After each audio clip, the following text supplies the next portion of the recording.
अगर आप किसी भी एग्ज़ाम की प्रिपरेशन कर रहे हो तो विज़िट कीजिए themmacademy.in। इस पर जाकर आप वेरियस कोर्सेज जो है वो देख सकते हो। जैसे कि यहाँ पर आप देख सकते हो foundation course, IAS foundation course available है, और उसी के साथ साथ इंडिविजुअल कोर्सेस अगर आपको लेना है तो वो भी अवेलेबल है। प्लस आपको माइंड मैप जो है वो भी मिल जाते हैं, क्योंकि माइंड मैप की खासियत ये है कि माइंड मैप के थ्रू आप बहुत ही अच्छे तरीके से पढ़ाई कर सकते हो। तो यहाँ से आप माइंड मैप जो है उसको भी डाउनलोड कर सकते हो, और ये देख सकते हो आप डाउनलोड जो है वो करके प्रॉपर तरीके से माइंड मैप के थ्रू आप पढ़ाई करोगे तो ज़बरदस्त रहेगा। ये सभी के लिए फ्री है, और अगर आप कोर्सेस लेते हो तो यहाँ पर आपको पीडीएफ से लेकर सारी ही चीज़ें बड़ी शानदार तरीके से मिल जाती है। इसीलिए फटाफट विजिट कीजिए themmacademy.in और अपनी प्रिपरेशन को बूस्ट दीजिए। चलो शुरू करते हैं आज का न्यूज़पेपर एनालिसिस 22 सितंबर 2021।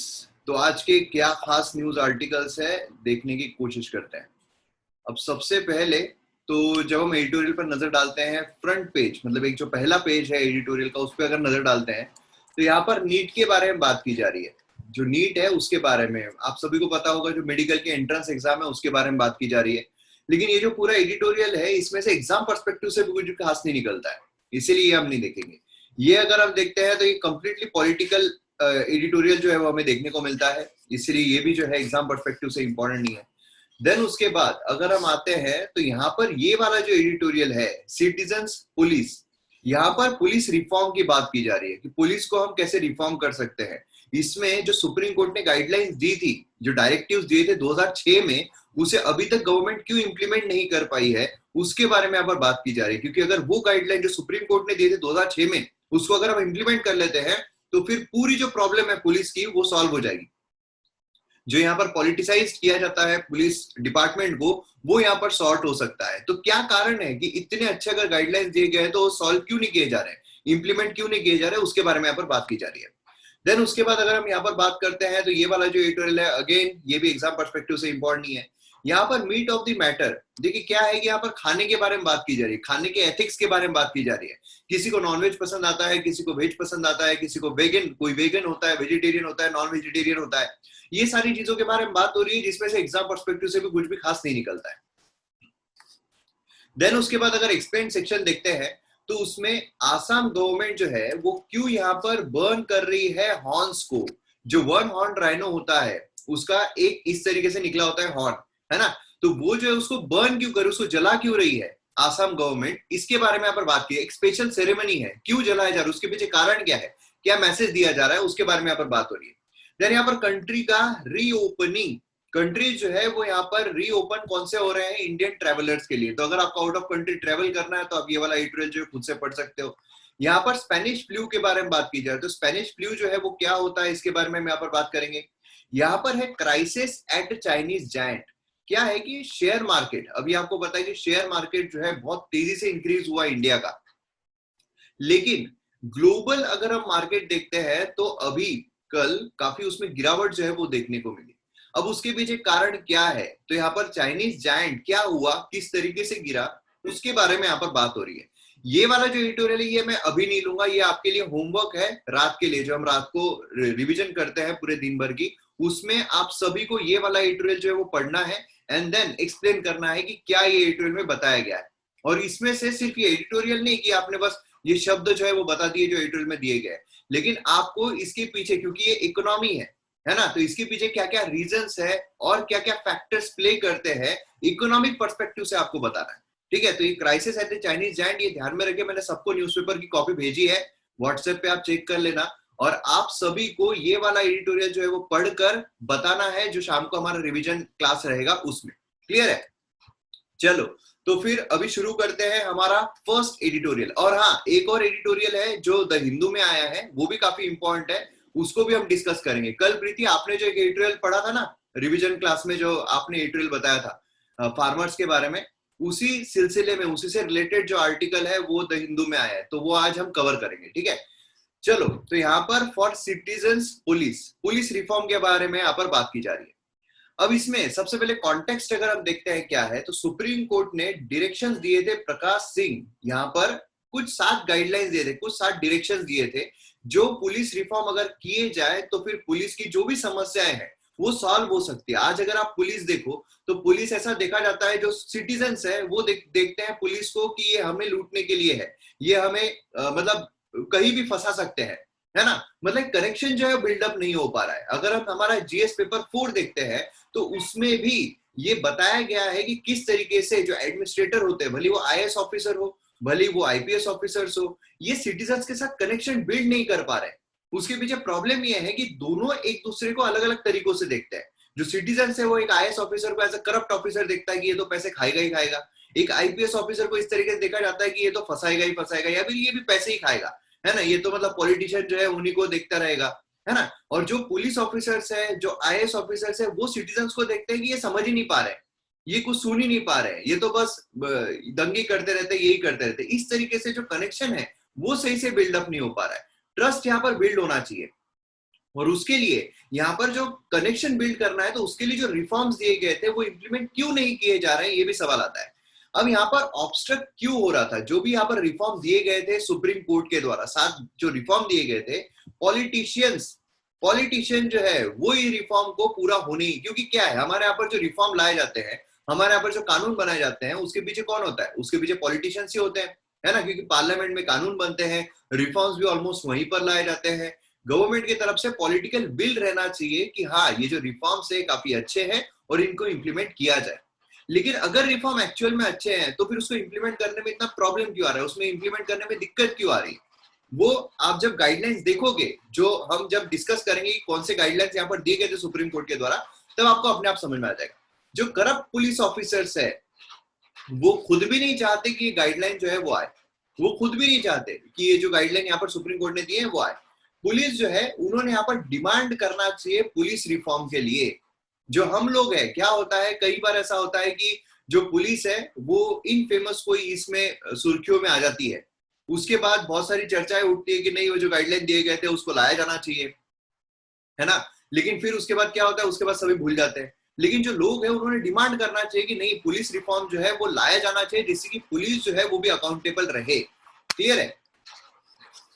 अब यहाँ पर बैकग्राउंड अगर हम देखते हैं तो हमें देखने को मिलता है कि सितंबर 22 इसको सेलिब्रेट किया जाना चाहिए पुलिस रिफॉर्म डे। आज सितंबर 22 है ना, लेकिन 2006 की अगर हम बात करते हैं तो तब रिफॉर्म जो है वो दिए गए, तब डायरेक्टिव्स दिए गए थे।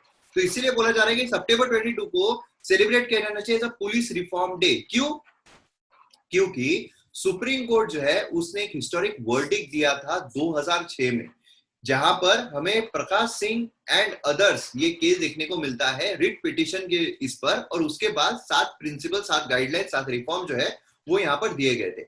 अब उसमें अगर हम देखें तो जो जजेस थे वो कौन कौन थे, तो इसमें 3 जजेस बेंच जो है वो देखने को मिल रही थी, जिसमें जस्टिस सबरवाल, ठकेर एंड जो बालू सुब्रमण्यन ने वो हमें देखने को मिल रहे थे। और उसी के साथ साथ यहाँ पर उन्होंने डिस्टॉर्शन है एंड एब्रिएशंस है, जो भी यहाँ पर पुलिस में जो भी समस्याएं आ रही है, जो भी यहाँ पर प्रॉब्लम्स आ रहे हैं, जो भी यहाँ पर अड़थड़े आ रहे हैं, पुलिस जो अड़थड़े क्रिएट कर रही है, या फिर पुलिस जो काम अपना नहीं कर पा रही है। अपने अगर सिंघम मूवी देखी है तो उसमें हमें देखने को मिलता है कि पुलिस को जो पॉलिटिकल लोग है वो काम नहीं करने दे रहे, है ना। फिर लास्ट में सीन हमें देखने को मिलता है कि जो पुलिस के हेड है वो आते हैं और वो बोलते हैं कि आज यहाँ पर जो सामने पुलिस आई है ये किसी के भी दबाव में काम नहीं करेगी।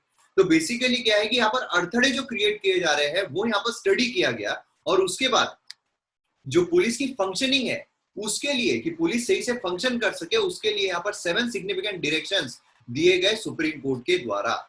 तो अब यहाँ पर 7 जो गाइडलाइंस है वो कौन कौन सी थी, उससे पहले हमें यह समझना पड़ेगा पुलिस रिफॉर्म क्या होता है। कोई भी रिफॉर्म क्या होता है? रिफॉर्म मतलब होता है उसमें चेंजेस। जैसे हमने अभी हम पॉलिटी जो देख रहे हैं, पॉलिटी में हमने फर्स्ट चैप्टर जो कवर किया हिस्टोरिकल बैकग्राउंड, हिस्टोरिकल बैकग्राउंड में अलग अलग एक्ट्स लाए गए। क्यों लाए गए? बेसिकली क्या है, वो रिफॉर्म्स है ना। एक्ट्स लाना मतलब क्या, रिफॉर्म है। अब वो रिफॉर्म क्यों लाए गए? कुछ ना कुछ समस्याएं चल रही थी, कोई ना कोई प्रॉब्लम चल रही थी, प्रॉब्लम का सोल्यूशन के तौर पर हमें रिफॉर्म जो है वो देखने को मिल रहे थे। उसी तरीके से रिफॉर्म कब लाए जाते हैं? जब हमें पता चलता है कोई प्रॉब्लम, कोई समस्याएं उसमें चल रही है, तब हम रिफॉर्म्स लेकर आते हैं। अब पुलिस रिफॉर्म क्यों लाया जा रहा है? क्योंकि पुलिस जो डिपार्टमेंट है उसमें कोई ना कोई प्रॉब्लम होगा, उसकी फंक्शनिंग में कोई प्रॉब्लम होगा, तब हम रिफॉर्म ला रहे हैं। तो पुलिस रिफॉर्म बेसिकली क्या होता है? पुलिस रिफॉर्म का मतलब है कि यहाँ पर हमें ट्रांसफॉर्म करना है। ट्रांसफॉर्म करना है, क्या ट्रांसफॉर्म करना है? वैल्यूज, कल्चर, पॉलिसीज और पुलिस ऑर्गेनाइजेशन में जो भी प्रैक्टिसेस चलती है उन सभी को, उसको हम बोलते हैं पुलिस रिफॉर्म। तो जब भी आपको कोई आंसर राइटिंग में क्वेश्चन आता है कि पुलिस रिफॉर्म क्या क्या होने चाहिए, ऐसे अगर कोई क्वेश्चन आता है पुलिस रिफॉर्म से रिलेटेड, कोई भी क्वेश्चन आता है, क्योंकि मेंस आंसर राइटिंग बेसिकली क्या है, ये एक ट्रिक है कि कैसे हम एक जो भी टॉपिक है, एक मेन टॉपिक है, उसको हमने जो पढ़ा हुआ है उस पर लेकर आते हैं सही तरीके से, है ना। तो इसीलिए यहाँ पर एक ढांचा हमें बनाना पड़ता है। तो ढांचे में पुलिस रिफॉर्म ये सबसे इंपॉर्टेंट। जब भी आपको पुलिस रिफॉर्म के बारे में कुछ भी बोला जाए या फिर गाइडलाइंस के बारे में अगर आपको पूछा जाता है सुप्रीम कोर्ट के, तो ये जो पुलिस रिफॉर्म क्या है, ये अगर आप लिखते हो तो अच्छा इंपैक्ट पड़ता है। यहाँ पर वैल्यूज, कल्चर, पॉलिसीज, प्रैक्टिसेस जो है उसको यहाँ पर ट्रांसफॉर्म करना। देखिए दो चीजें होती है, एक चेंज होना एंड ट्रांसफॉर्म होना। अगर जो होता है ना ऐसे हस्बैंड वाइफ बोलो, गर्लफ्रेंड बॉयफ्रेंड बोलो, कभी कभार बोलते हैं कि यार तुम तो चेंज हो गए, तुम पहले जैसे थे अभी नहीं रहे, तो ये चेंज जो है वो खराब चेंज बता रहे है ना, बुरा चेंज बता रहे। ट्रांसफॉर्म जो होता है, ट्रांसफॉर्म ये मोस्टली पॉजिटिव वे में ट्रांसफॉर्म बताया जाता है। जब भी हम ट्रांसफॉर्म वर्ड यूज करते हैं, मोस्टली, ऐसा जरूरी नहीं है, ऐसा यूनिवर्सल नहीं, लेकिन मोस्टली पॉजिटिव वे में बताया जाता है, he transform from this to this. जब जिम में कोई भी होता है तो ट्रांसफॉर्मेशन बोला जाता है, चेंज नहीं बोला जाता है कि पहले बहुत पतला था उसके बाद अच्छी खासी बॉडी बन गई, उसमें ट्रांसफॉर्मेशन वर्ड यूज किया जाता है। तो यहाँ पर ये वर्ड जो होते हैं काफी इंपॉर्टेंट होते हैं, ठीक है। तो ये ट्रांसफॉर्म करना चाह रहे हैं वैल्यूज को, कल्चर को, पॉलिसीज को, ठीक है। देन उसी के साथ साथ यहाँ पर जो ड्यूटीज है with respect to democratic values, human rights, rule of law, police क्या करते हैं, पुलिस जो लॉ है उसका रक्षण करते हैं। तो रूल ऑफ लॉ जो है, ह्यूमन राइट्स जो है, उसको यहाँ पर क्या करना, उसको यहाँ पर रिस्पेक्ट करना, उसको यहाँ पर प्रोटेक्ट करना। डेमोक्रेटिक वैल्यूज जो है उसकी यहाँ पर रिस्पेक्ट करना, उसको प्रोटेक्ट करना। उसी के साथ साथ यहाँ पर जो other part of security sector है उसमें जो इंटरेक्शन है पुलिस का, उसको यहाँ पर इंप्रूव किया जाए। क्या है, अगर पुलिस जो है अपना ही देखती रहेगी तो फिर नहीं हो। एक एग्जांपल मैं बताता हूँ और ये रियल एग्जांपल है। अभी मुंबई में मैं इस पर वीडियो भी बनाने वाला था लेकिन वीडियो बनाया नहीं मैंने। अभी मुंबई में वाशी में मैं गया था रेलवे स्टेशन पे। तो रेलवे स्टेशन पे क्या था कि उस स्टेशन के पास ही जहाँ टिकट घर है वहां पर उसके पास एक बड़ा सा गड्ढा था और वो गड्ढे में पानी था, अच्छा खासा बड़ा गड्ढा था। अब उसमें अगर कोई गिर गया तो बहुत बुरी तरीके से गिर सकता है। अब वहां पर मैंने आजू बाजू में देखा, जो पुलिस मतलब जो भी स्टाफ है वहां पर, रेलवे स्टेशन का स्टाफ है, वो मुझे दिखा नहीं। लेकिन फिर उसके बाद एक पुलिस कांस्टेबल जो है वो मुझे दिखी। मैं उनके पास गया, उनको बोला मैंने कि ये देखो बहुत बड़ा गड्ढा है वहां पे, अगर आप आगे जाओगे तो बहुत बड़ा गड्ढा है, वहां पर कोई गिर सकता है। तो उनका जवाब क्या था, उनका जवाब था कि नहीं, हम तो बोलते बाहर के हैं, हम यहाँ रेलवे स्टेशन के नहीं है, हमको पता नहीं। वो जब देखो कोई रेलवे स्टेशन वाला होगा, बेसिकली वो पब्लिक सर्वेंट है। पब्लिक सर्वेंट वो अगर ऐसा बोलेगी, जो पब्लिक सर्वेंट उनके लिए पब्लिक क्या अलग अलग है, रेलवे स्टेशन वाली पब्लिक अलग, या फिर गांव की पब्लिक अलग, या उनके शहर की पब्लिक अलग, ये क्या अलग अलग है। एटलीस्ट जाकर कंसर्न के रूप में एटलीस्ट चलकर मेरे साथ चल के वो मैनहोल जो है वो देख सकती थी, जो वहां पर पूरा गड्ढा जो है वो भरा हुआ पड़ा हुआ है वो देख सकती थी। उसके बाद वो खुद थोड़े एफर्ट्स ले सकती थी कि अगर कोई स्टाफ होगा वहां पर, है ना, मैंने बोलने पर और उनके बोलने पर थोड़ा डिफरेंस रहता था। वो अगर जाती थी तो मैंने बहुत सर्च किया लेकिन कोई भी वहां पर दिखा नहीं। दूसरा एक सिक्योरिटी गार्ड दिखा, उसने बोला कि 5 बजे सब चले गए, अभी कोई है नहीं, तो कल आके बताओ। मतलब सोचो, इस तरीके के जवाब जो है वहां पर मिल रहे थे। तो ये क्या है, हमें यहाँ पर पुलिस जो है वो जिस तरीके से इंटरैक्ट करती है other part of security sector से, कि दूसरे जो सिक्योरिटी सेक्टर्स है उनके साथ भी, जैसे मिलिट्री वाले हो गए, है ना, अलग अलग, जिससे क्या होता है कोलैबोरेशन के साथ, कोऑपरेशन के साथ, टेररिस्ट को पकड़ने में बोलिए, जो भी ऐसी हार्मफुल एक्टिविटीज होती है उसको रोकने में बोलिए, तो यहाँ पर काम आ सकते हैं। ठीक है, पुलिस जो है वो कौन से शेड्यूल में आती है, शेड्यूल 7 के हमारे स्टेट लिस्ट में आती है। मैंने जैसे आपको अभी कल पॉलिटी के लेक्चर में बताया था कि हमारे 7th शेड्यूल अगर हम देखते हैं तो उसमें अलग अलग लिस्ट है जहां पर हम फेडरल स्ट्रक्चर को स्टैब्लिश कर सकते हैं। फेडरल स्ट्रक्चर जो हम बता सकते हैं, है ना, जो फेडरेशन स्थापित किया गया था, क्या मुझे कोई बताएगा कि फेडरेशन जो है वो कौन से एक्ट के तहत देखने को मिला था हमको, जो हम हिस्टोरिकल बैकग्राउंड देख रहे थे। सर कौन सा, ब्रिटिश इंडिया फेडरेशन की, इंडिया का फेडरेशन, बस जो प्रोविंसेस में दायर किलाई गई थी वो वाला। कौन से एक्ट के तहत देखने को मिल रहा था? सर 1935। हाँ, 1935। 1919 या 1935? 1919 सर। 1919 कंफर्म? हाँ सर। 1935। 1919 में लाया गया था या 1935 में लाया गया था, एक बार फिर से बताओ सोच के। 1919 सर। 1919 में। ओके चलो एक काम करो, मैं 2 मिनट रुकता हूँ, आप अपने नोट्स में से देख के बताओ। 1930 अच्छा 1935 में सर। 1919 कहाँ से आ गया था? सर 1935 तो बोला था। हाँ आपने बराबर बताया, मैं इन दोनों की बात कर रहा हूँ। 1935 सर। फिर जो लिस्ट लाई गई थी वो 1935 के तहत लाई गई थी ना। पहली पीपीटी थी वो, फर्स्ट पीपीटी ऑफ 1935 एक्ट, है ना। चलो सर वो जो डायर की थी ना उसे ले लिया था, मतलब फेडरेशन लाइक। ओके चलो चलो आगे बढ़ते हैं। तो यहाँ पे जैसे इसी तरीके से कनेक्ट करना पड़ता है, तब हमको याद रहता है। अभी आप भूलोगे ही नहीं हो 1935 में। अभी क्या है, पुलिस जो है वो आती है स्टेट लिस्ट में, ठीक है। स्टेट लिस्ट मतलब क्या है, एक्सक्लूसिवली जो स्टेट गवर्नमेंट है वो उन पर कानून बना सकती है। अभी हालांकि हमारा हुआ नहीं है, लेकिन स्टिल अगर मैं आपसे पूछूं कि जो दिल्ली है, दिल्ली में पुलिस किसके हाथ में है? सेंट्रल गवर्नमेंट, क्योंकि पब्लिक ऑर्डर और प्रॉपर्टी पे वो राइट नहीं बना पाते। अब यहाँ पे जो 7 डायरेक्टिव्स है सुप्रीम कोर्ट के, वो कौन कौन से थे? तो शॉर्ट में रिवीजन करने के लिए आप ये फोटो देख सकते हो, लेकिन थोड़ा हम डिटेल में जो है वो जानने की कोशिश करेंगे रिफॉर्म्स को। सबसे पहले पॉलिटिकल कंट्रोल जो है वो लिमिटेड रहना चाहिए, ऐसा सुप्रीम कोर्ट ने बोला। क्योंकि बट ऑब्वियस है कि जो अड़थड़े आते हैं, जो पुलिस अपने हिसाब से काम नहीं कर पाती, उसमें सबसे बड़ा कारण है पॉलिटिकल जो एजेंडा आते हैं, पॉलिटिकल जो प्रेशर आते हैं, उसकी वजह से पुलिस सही तरीके से काम नहीं कर पाती है। अब ये कैसे कम करे?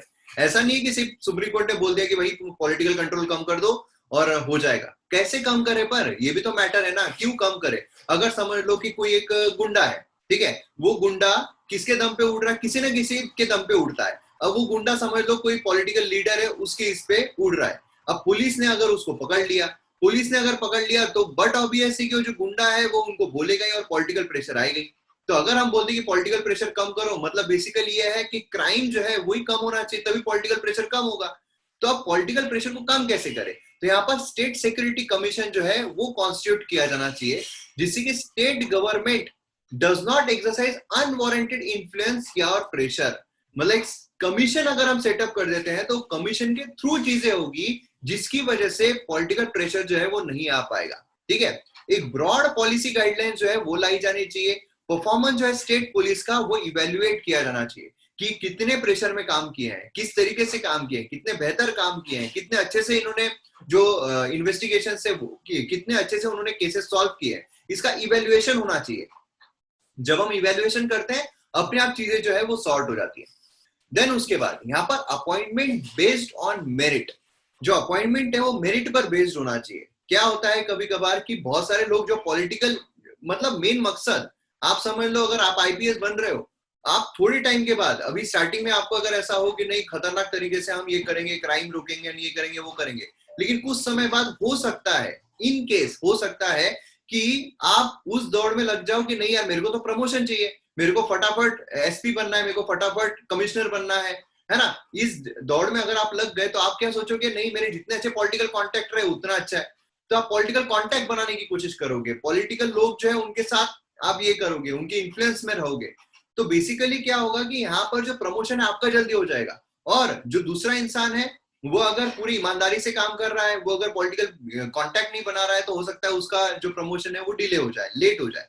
तो यहाँ पर बोला जा रहा है अपॉइंटमेंट जो है वो यहाँ पर मेरिट के बेस पर होना चाहिए, मेरिट बेस्ड और ट्रांसपेरेंट प्रोसेस से, कि क्यों इसको प्रमोट किया गया, क्या कारण है इसको प्रमोट किया गया। अगर दोनों जो है वो सेम है, सेम अगर इनकी सीनियरिटी है, या फिर एक जूनियर भी है, जूनियर को आप कैसे प्रमोट कर रहे हो, सीनियर को प्रमोट क्यों नहीं कर रहे हो। महाराष्ट्र का जो अभी सचिन वाजे का केस हुआ था, उसमें बहुत सारी चीजें हमें देखने को मिली, जहां पर जूनियर जो उसको प्रमोट किया जा रहा है, जो सीनियर है उसको वहीं के वहीं रखा जा रहा है। तो ये क्यों हो रहा है? पॉलिटिकल इन्फ्लुएंस की वजह से हो रहा है। मिनिमम टेन्योर, जो मिनिमम टेन्योर है उसको फिक्स किया जाए। क्या होता है कि समझ लो कि अगर आप पॉलिटिकल इंसान के अगेंस्ट में जाकर कुछ काम कर रहे हो, फट से आपको धमकी वैसे दी जाएगी कि 1 मिनट में तुम्हारी ट्रांसफर करवा सकते हैं, है ना।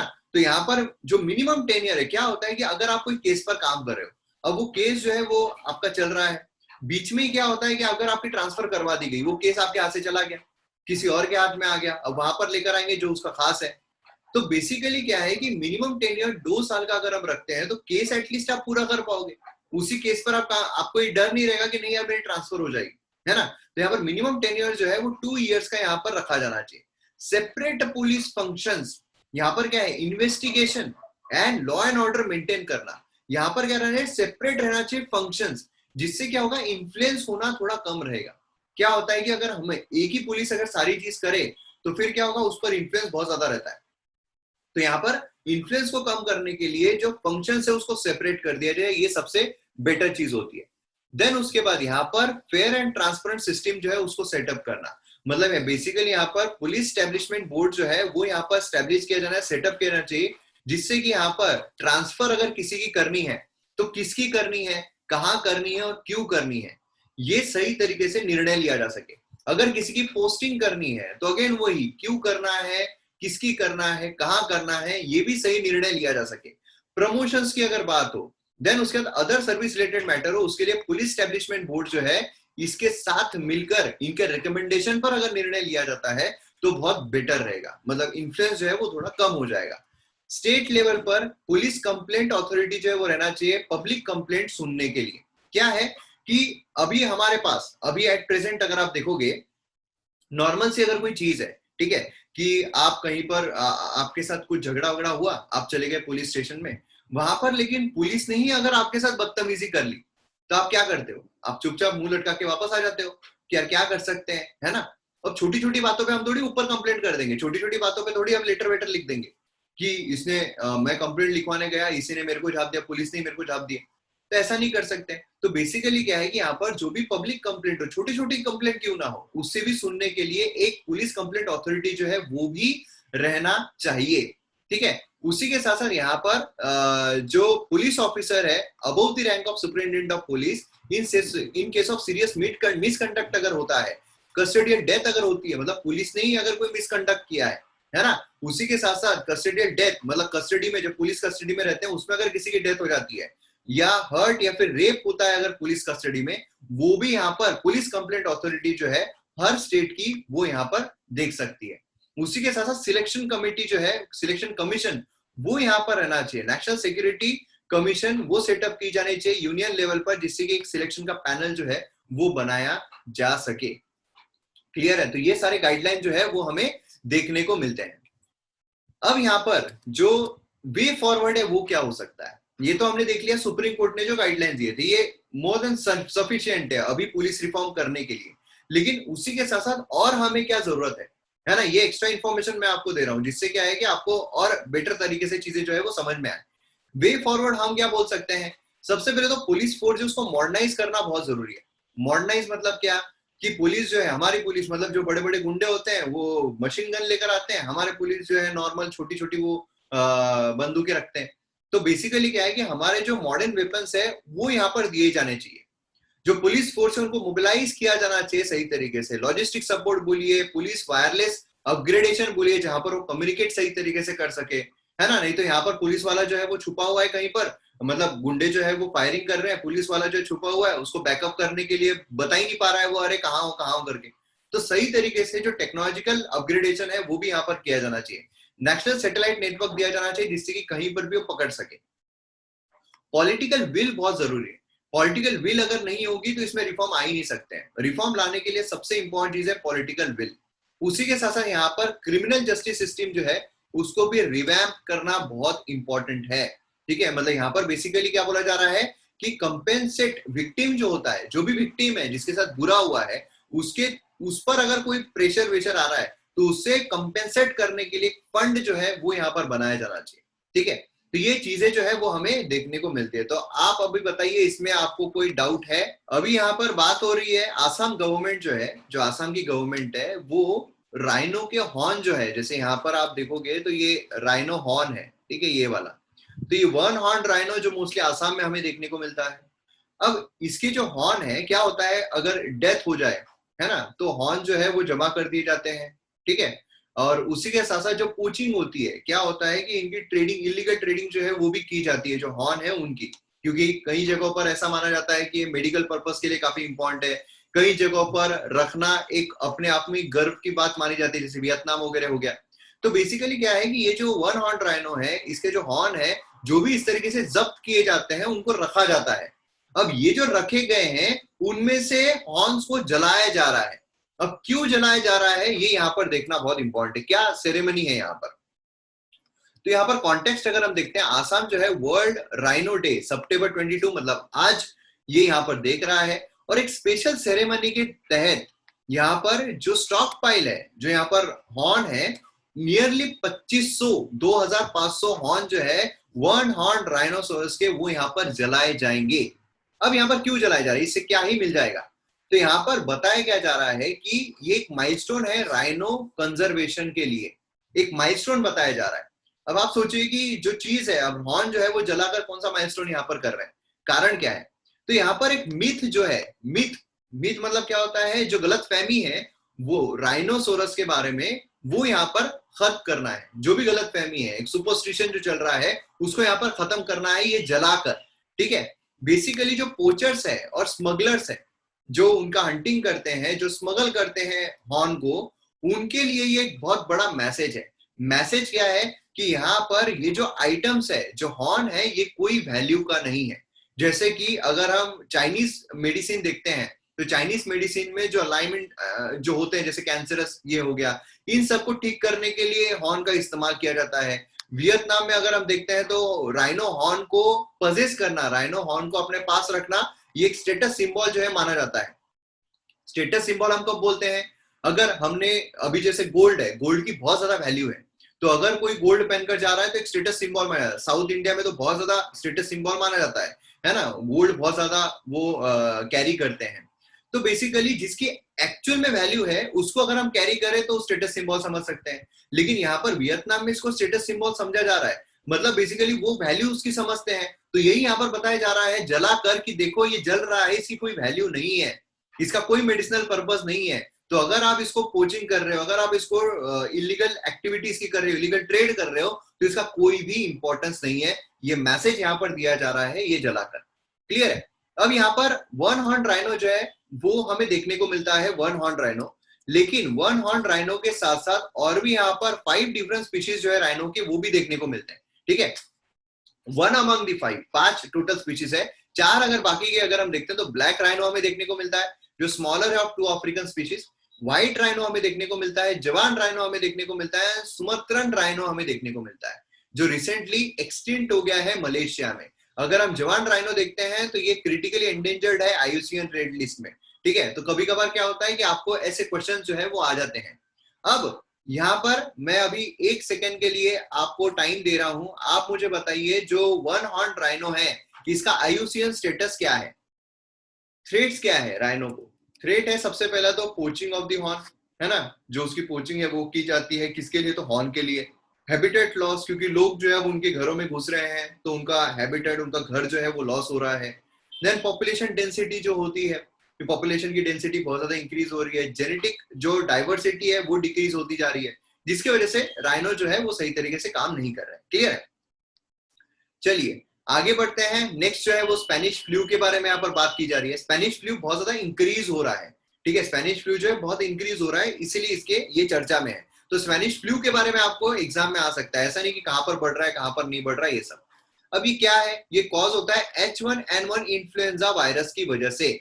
ठीक है, ये बहुत इंपॉर्टेंट है क्योंकि सीधे आपको स्टेटमेंट्स आ सकते हैं, consider the following statements regarding Spanish flu. तो ये कॉज होता है H1N1 इन्फ्लुएंजा वायरस से। कोई भी यूनिवर्सल कंसेंसस नहीं है, कोई भी यूनिवर्सल एक्सेप्टेंस नहीं है कि कहां से ओरिजिनेट हुआ था, लेकिन ऐसा माना जाता है वर्ल्ड वॉर 1 जब हुआ था तो वो पार्टली रिस्पॉन्सिबल है इस चीज के लिए। मुझे बताइए वर्ल्ड वॉर 1 जो है वो कौन से साल में हुआ था, कौन से साल के बीच में हुआ था वर्ल्ड वॉर 1? प्रीति आप बताइए। नहीं सर, नहीं याद आ रहा। ओके, अनिल बताइए। Sir, 1917 to 1917 to 1931 के बीच शायद। प्रद्युमन आप बताइए। सर सब सिविल डिसोबीडियंस मूवमेंट होने वाला था, जब उससे पहले कुछ हुआ था, मीन्स 19 कुछ 20s में, यहाँ पे 21 था। 18 में खत्म हो गया था या 1918 में शुरू हुआ था?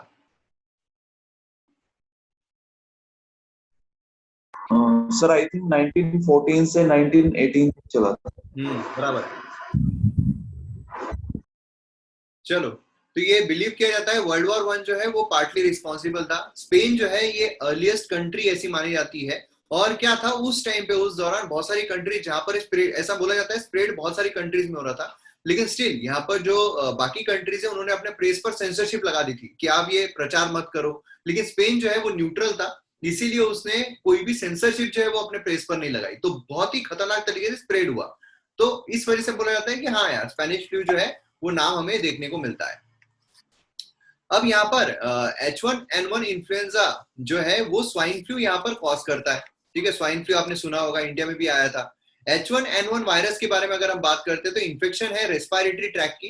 ठीक है, यूजुअली सिम्टम्स अगर हम देखते हैं तो cough, nasal secretion, fever, loss of appetite, fatigue, headache, ये सब हमें देखने को मिलता है। वायरस जो है शॉर्ट डिस्टेंस एयरबॉर्न ट्रांसमिशन से कॉज होता है। ठीक है, तो ये चीज यहाँ पर काफी इंपॉर्टेंट है। तो अभी मुझे बताइए आप कि आपको कोई भी डाउट है क्या जो अब तक हमने देखा इसमें? तो यहाँ पर द हिंदू में एक एडिटोरियल आया है जो हम सीधा यहीं से लेंगे, जिससे कि आपको थोड़ा समझ में भी आ जाए किस तरीके से एडिटोरियल पढ़ना है। जैसे मैं अभी हर रोज होमवर्क जो है वो देते रहूंगा एडिटोरियल्स का, जो हम शाम के रिवीजन क्लास में रोज आपके तरफ से एक एडिटोरियल जो है वो सुनेंगे। तो यहाँ पर changing the agree export basket, जो हमारा एग्रीकल्चर है उसके एक्सपोर्ट बास्केट, बेसिकली बात क्या की जा रही है कि हम जो एक्सपोर्ट कर रहे हैं, जो बास्केट में हम एक्सपोर्ट कर रहे हैं उसको यहाँ पर चेंज करना पड़ेगा, मतलब उसके जो प्रोडक्ट्स है उसको चेंज करना पड़ेगा। एग्रीकल्चर में अगर हम ओनियन भेज रहे हैं, एग्रीकल्चर में अगर हम पोटैटो भेज रहे हैं, एग्रीकल्चर में अगर हम कुछ और भेज रहे हैं, तो उसको हम चेंज करेंगे। तो क्या उसकी जगह क्या लाएंगे फिर? क्या पूरा एग्रीकल्चर खत्म करके दूसरी चीजें बेचना शुरू कर देंगे? तो यहाँ पर बोला ये जा रहा है कि इंडिया के पास बहुत पोटेंशियल है कि वो ग्लोबल लीडर बन सकता है। किसमें? फूड प्रोसेसिंग सेक्टर में। एग्रीकल्चर हमको नहीं छोड़ना है, एग्रीकल्चर को हमको पकड़ के रखना है, लेकिन जो एग्रीकल्चर में अभी हम डायरेक्टली रॉ जो चीजें भेज रहे हैं, एक्सपोर्ट कर रहे हैं, directly onion, directly potato, directly सब्जियां, उसके बजाय अगर हम प्रोसेस्ड फूड भेजे, उसको प्रोसेस करके अगर हम भेजे, तो वो ज्यादा बेटर हो सकता है, उसमें हम ग्लोबल लीडर भी बन सकते हैं, ऐसा यहाँ पर बोला जा रहा है। देखिए, इंडियन गवर्नमेंट जो है वो यहाँ पर इंकरेज कर रही है एग्रीकल्चरल एक्सपोर्ट को, है ना, क्योंकि उनका एक एम्बिशियस टारगेट है कि 2020 तक $60 बिलियन जो है वहां तक हमें पहुंचना है। Ministry of food processing industries जो है वो भी यहाँ पर अगर आप देखोगे तो कंट्रीब्यूट कर रही है agriculture and process food product के लिए। ठीक है, कि एक्सपोर्ट जो है वो हमारा इंक्रीज हो जाए। अब यहाँ पर इंडिया जो है वो एक्सपोर्ट के मामले में अभी क्यों प्रोसेस फूड में नहीं जा पा रही है?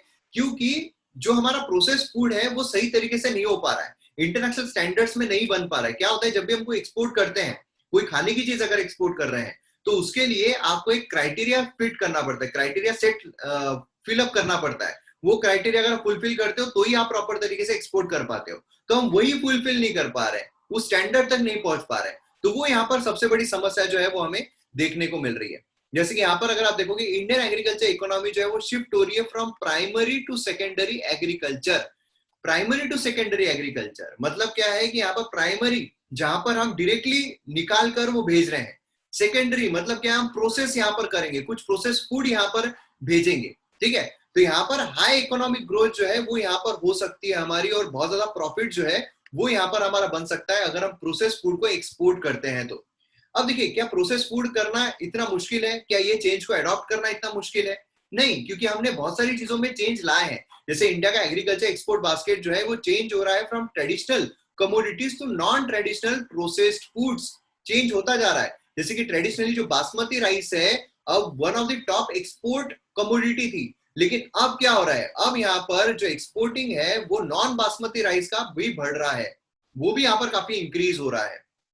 ठीक है, जैसे यहाँ पर इंडिया जो एक्सपोर्ट कर रहा है 13 million ton of non basmati rice, तो यहाँ पर आप देख सकते हो, है ना। पहले क्या था, पहले बासमती राइस था, अब नॉन बासमती राइस हो रहा है। इवन यहाँ पर इंडियन बफेलो मीट जो है वो यहाँ पर स्ट्रॉन्ग डिमांड में हमें देखने को मिल रहा है अगर हम इंटरनेशनल मार्केट देखते हैं तो। ठीक है, उसी के साथ 2020-21 में जो पोल्ट्री है, शीप है, गोट मीट है, कैशव जो कैरनल्स है, ग्राउंडनट्स है, गौरगम है है ना, ये जो प्रोडक्ट है ये यहाँ पर went down in term of value and total quantity.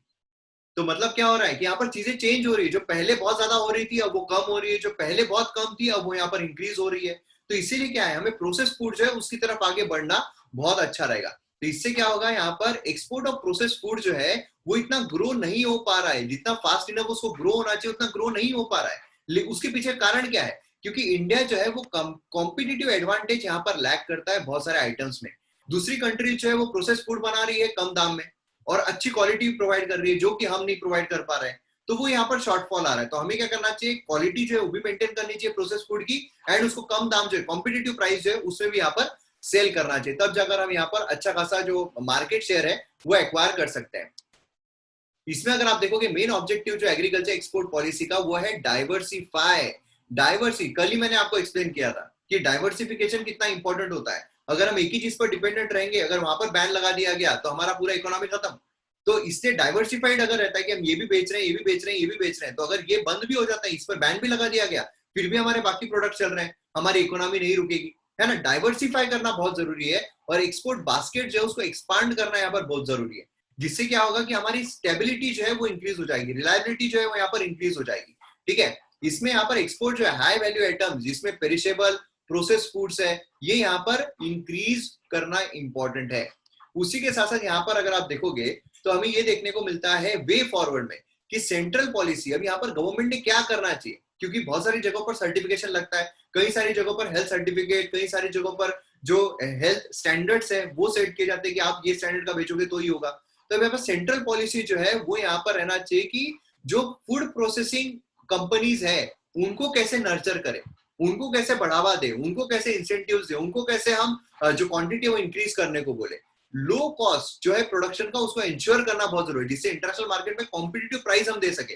अगर हम प्रोसेस फूड बना रहे हैं और वो अगर 5,000 रुपए का बेच रहे हैं, दूसरा अगर 500 रुपए में बेच रहा है, तो 500 रुपए का लोग खरीदेंगे, है ना। एंड उसी के साथ साथ फूड क्वालिटी स्टैंडर्ड जो है वो भी रहना चाहिए। तो बेसिकली क्या हमें यहाँ पर देखने को मिल रहा है, लो कॉस्ट रहना चाहिए, क्वालिटी स्टैंडर्ड जो है बहुत अच्छा रहना चाहिए। इसके लिए यहाँ पर सपोर्टिव एनवायरनमेंट जो है एक्सपोर्ट को प्रमोट करने के लिए वो यहाँ पर गवर्नमेंट ने पॉलिसी लाना बहुत इंपॉर्टेंट है। डेवलप कंट्रीज क्या करती है, अपना एक स्टैंडर्ड जो है वो सेट कर देती है ना, कि किस तरीके का फूड जो है हमें इंपोर्ट करना है, क्योंकि उनके पास ही ऑलरेडी इतनी सारी चीजें हैं। तो एक क्वालिटी उन्होंने सेट कर दी कि हमको बिना गुठली वाला आम ही चाहिए, है ना, या फिर बिना जिन गुठली में आम ना हो उसी से बना हुआ रस चाहिए आम का प्रोसेस फूड में, तो क्या करेंगे, तो ऐसे स्टैंडर्ड वो सेट कर देती है ना। और उसी के साथ यहाँ पर क्या है, रेप्यूटेड ब्रांड जो है उनको एनकरेज किया जाना चाहिए कि वो प्रोसेस फूड को एक्सपोर्ट करे, क्योंकि वो यहाँ पर जो स्टैंडर्ड सेट किए गए, अभी छोटी छोटी कंपनी जो है स्टैंडर्ड जो उन्होंने बड़े बड़े सेट किए हैं वो फुलफिल कर पाएंगे क्या, नहीं। तो बड़ी बड़ी जो कंपनीज है उनको ये दामोदर देना चाहिए कि देखो आपने जो स्टैंडर्ड सेट किया उन कंट्रीज ने वो आप फुलफिल करो, क्योंकि वो इन्वेस्ट कर सकते हैं, वो पैसा लगा सकते हैं, वो सब कुछ कर सकते हैं, है ना।